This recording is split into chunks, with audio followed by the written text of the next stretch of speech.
In the course of our ministry, we have the pleasure of visiting people in their homes very frequently. And normally, people are really gracious in inviting us in, almost no matter what's happening in their lives at that moment. Once we visited a woman that had a really messy home, and she had trash just piled everywhere, including old food and clothes that had become too dirty to be worn anymore. And she couldn't clean her house herself because she was too sick. She had two adopted teenage sons who could help her out, but their behavioral problems and disobedience problems were so bad that they never lifted a finger to help her, and they'd even throw away old chicken bones on the floor and just leave them there for weeks. So when we visited, there was really no place for us ever to sit, so we'd kind of just push a little trash aside, and we'd squat there, and we'd just talk with her. And during one of those visits, we came over, and she was so distraught because of all her illnesses, her difficulties, the state of her house.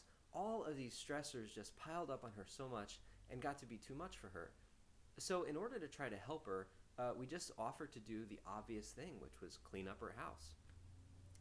And even though, this was not really the root cause of her problems, we hoped that by doing this, we could just lift a huge weight off of her shoulders and just show her that we loved her. But cleaning up that house after a few years of trash piling up was really one of the hardest things that I've ever had to do. And the hardest part was not actually the cleaning, but not trying to gag or be visibly grossed out by some of the stuff we found. Because I really didn't want to make her feel ashamed or embarrassed by the state of her house. And when you think about it, we were doing this really personal and intimate thing. She had invited us into her house to literally clean up her dirty laundry. And she was extremely humble in both asking for help and accepting this kind of help. And so we really tried to honor it by not marching in like an army or a wrecking crew, We were, really not trying to do extreme home makeover Christian edition, Bring in the cameras, shine the light on all your problems, we'll fix everything up real good, and then we'll leave town and never see you again, hopefully with a nice house, So instead, we tried to be really gentle. We tried to keep one person with her all the time, always talking and folding laundry with her.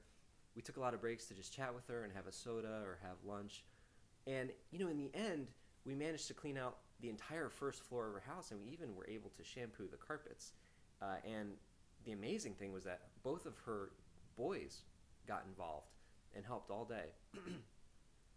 And I walked away from that event really touched, and really I felt really privileged to be a part of the event, mainly because being a guest in her house was so special. And, 2 weeks later, that house was a mess again. But I thought, as frustrating as that is, it was still really worth it to do what we did, because in itself, the act of friendship still had value.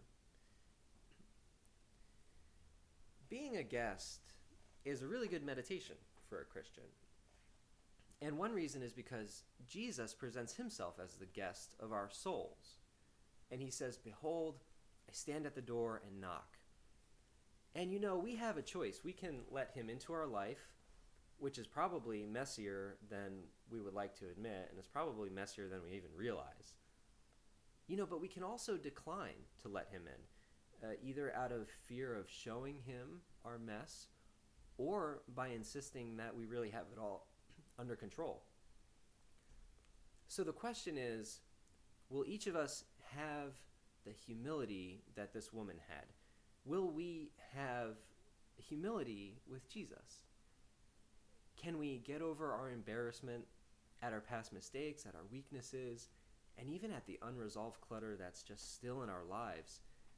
Can we get over all of that to just let Jesus in the door? To just let him come and sit at our dinner table, And if we do, I imagine we'll be really surprised at just how happy he is to sit with us in the midst of our mess and to just talk. The people we help sometimes say, I need to get my life together before I can go back to church. But the thing is that none of us, no matter how big or how small the messes in our lives are, can really get our messes together without Jesus' help. So the first thing we need to do is just open the door and let him in and show off all of our clutter.